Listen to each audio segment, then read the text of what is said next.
Hello, this is the Private Investigator Experience Podcast, and I'm your host, Phil Little.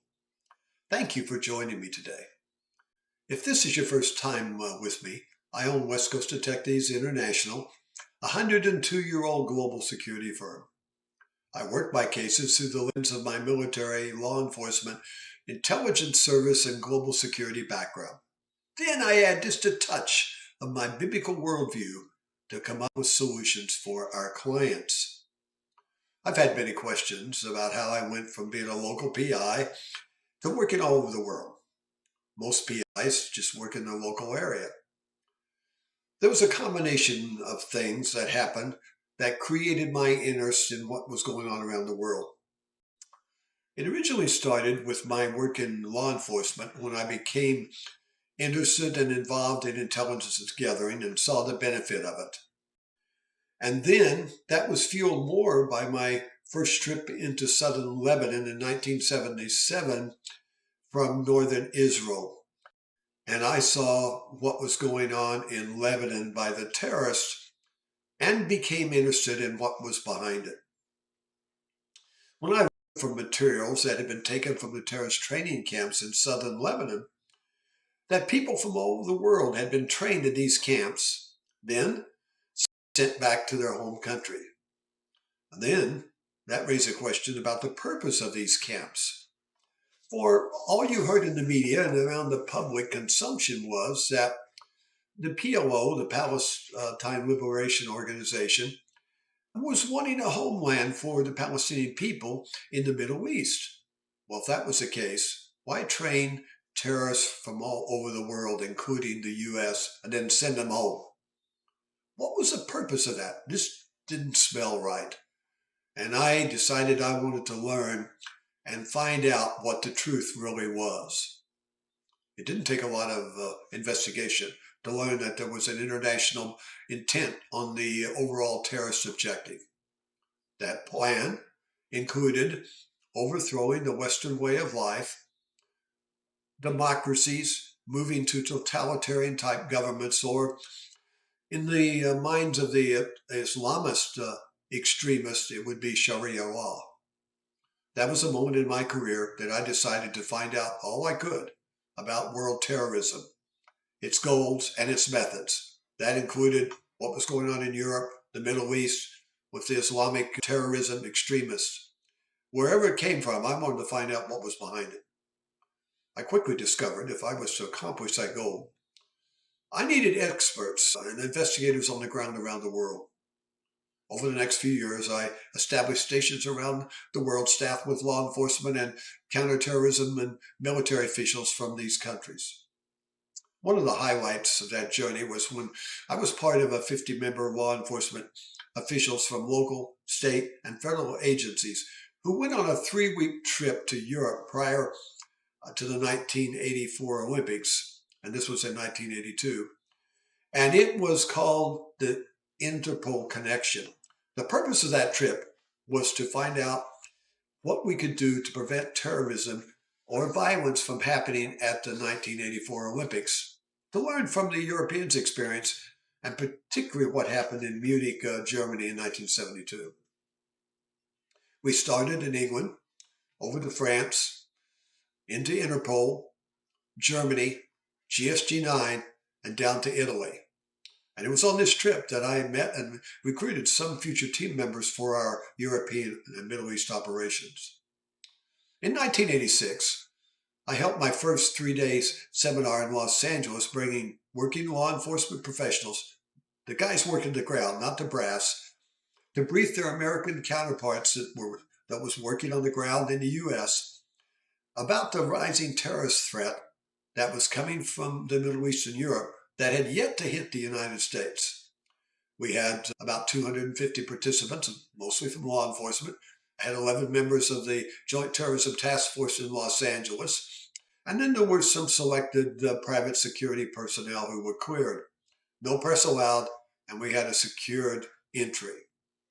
From this conference, I was able to connect working agents on the ground in the U.S. to agents in Europe so they could make a phone call, run a name past or a situation past them to find out if they could get information on a suspect or about how to work a possible situation, particularly around bomb threats and those type of situations. If they went through the international channels, it could take days or weeks to get response. Then, if there was something there, they could always go through the channels to get their warrants or whatever they needed to do. I continued on these efforts for many years. Along the way, my reputation grew not only with the international private sector, but also with government agencies. I would from time to time get a call to see if I could help the public sector with a problem where my footprint out around the world had people on the ground. Another important tool that was developed for our international work was developed in 1989 by the State Department. They set up a section, it was OSAC, Overseas Security Advisory Council. That was to help connect private sector professionals to embassy in countries around the world. This was extremely helpful, particularly when you hadn't been to that country. Then they created databases and conferences and meetings with information that would help about current ground conditions in the country before you travel. I joined that group and it was helpful over the years in navigating countries you did not have contact with. I gave all this background to get to today's case, the missing 1,500 passports, and how I got involved in it. By the late 90s, I had stations around the world, along with some fixed offices, and one was in Geneva, Switzerland, with a satellite office in Zurich. This was for our European and Middle East client base. So many of the Middle Eastern business people, executives, country officials had homes or businesses in Geneva, and they would spend a lot of time there. So that was a good place to meet your Middle East clients in Geneva. Now, Geneva was one of my favorite cities. Even though it wasn't a fast-paced action place like Paris, it was more laid back. Had a touch of elegance, the old world flavor of the city. Lake Geneva was beautiful, and the town rose on rows of streets circling the hills above the lake. And you could spend days and weeks exploring all the little alleys and shops and restaurants. That was never ending. One of my favorite daytime pastimes was to retreat from the pressures of the international intrigue to a church across the street from my office, which was from the 1700s. Walking into the silence of this majestic church was a silence screaming out at you with the presence of God. And that presence filled my body, brought a calming presence over me, and it was just a great solitude to rewind. It was after one of my afternoon trips to the church. I was back in my office. I heard the sound of my encrypted KL7 phone chirping at me from my bag on the side of my desk. The chirp told me that this was Dixon, a high-level government agent, and he only called me when he was out of options. When I picked up the phone, and after a short "how are you?" he said, "Where are you? And how fast can you be in Vienna?" I said, "I'm fine. I'm at the office in Geneva." And I said, "This is December. It will be cold in Vienna. What's up?" He said, "Start packing. I've been working on this all day, and the official channels are taking too long. I have a feeling about this one. And it's not the feeling you get when you hear your rich uncle died. I need some back channel work fast." A little background on Dixon. He was a highly positioned operator, had White House access, who didn't spook easily. He had seen it all, done it all, so I listened carefully. Dixon said, 20 hours ago, we got a call from MI5 at Heathrow. The Brits had grabbed a Saudi national on a routine passport check. He's booked for New York, and he flashed a passport from a Southwest European country, name withheld for security reasons. The only problem is the number didn't show up on the Interpol issue list.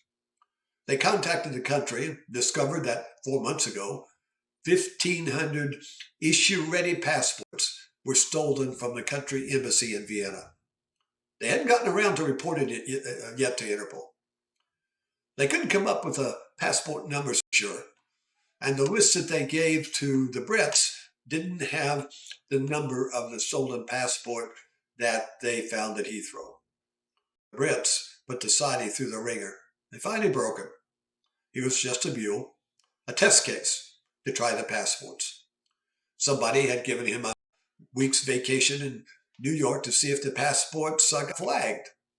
They just forgot to tell the mule that he might be in some trouble, which meant they were planning on using more of them, but what for? If he's telling the truth, then whoever sent him is watching the circus throw and working on plan B, for they know that has been if he's not telling the truth, no matter how many of these passports might have been used by other terrorists and entered the United States or other countries. Dixon went on to say he was flattering and abusing officials all over Europe, but nobody's in any particular hurry, he said. I said, you have a feeling? A positive yep come back. I said, did you tell them that? Dixon chuckled and said, I forgot to tell them. You can let them know when you get there tomorrow. I reminded Dixon of our plan to meet with the families in Vail after the holidays for a ski trip. And passports or no passports, you aren't getting out of me seeing you roll down the slope out of control. He laughed and we hung up. After I hung up with Dixon, I set my flight the next morning, and then I called Alexa, my trusted go-to person on the ground in Vienna.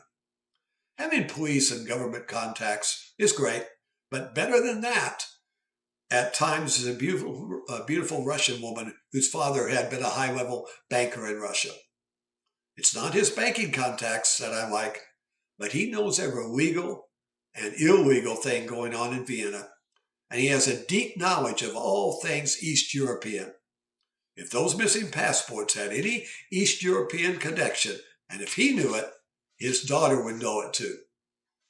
I set up to meet Alexa at Phil Miller's restaurant, a favorite place for her that would start our conversation off on the right foot. The next call I made was to Mario, who was director of Stasi Policia, the Secret Service branch of the Austrian Federal Police. Mario was responsible for counterterrorism and counterintelligence, and we had met over dinner with some friends a few months ago, and we'd exchanged cards, and he said, well, if you ever need anything in Austria, let me know. Well, now I'm going to see if that was true or not. It took a few seconds after he answered the phone to remember who I was, so I told him why I called. He already knew about the case and wasn't getting much traction from the country embassy, which made him think it was an inside job. We arranged to meet at my hotel the next evening after I'd got to Vienna, and he would have all the facts they knew and with copies of anything that might be pertinent for me. The next day, Alexa dropped into the seat opposite me at her favorite outside table and shot a look at me over her sunglasses before she pulled them up. Do you know what time it is? I responded, you agreed yesterday. She said that was before my late night, or should I say my late morning at the club. Coffee, I asked. She sarcastically said, you have to ask. I signaled the waiter.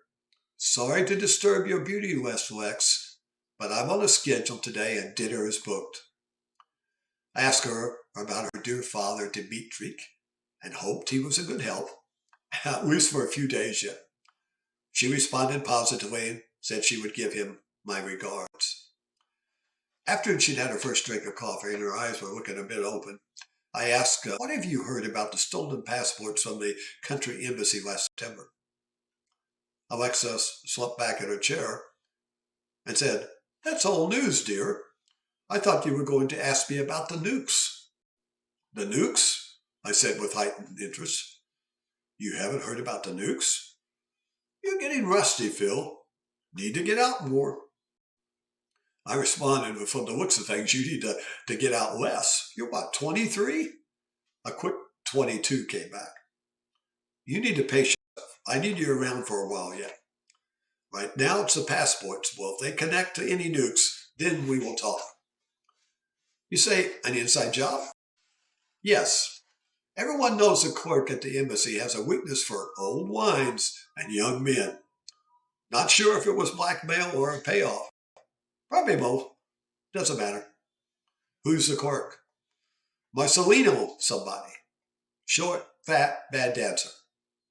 As our lunch ended, I slipped her the envelope with the stack of green bills to keep her innards high and to have her get her dad to get all he could on the missing passports. And now we're going to take a break, as I don't want to make this one too long. And I'm going to do another post next week that will tell the conclusion of what happened to the 1,500 passports and were there any nukes involved. You can help us a lot.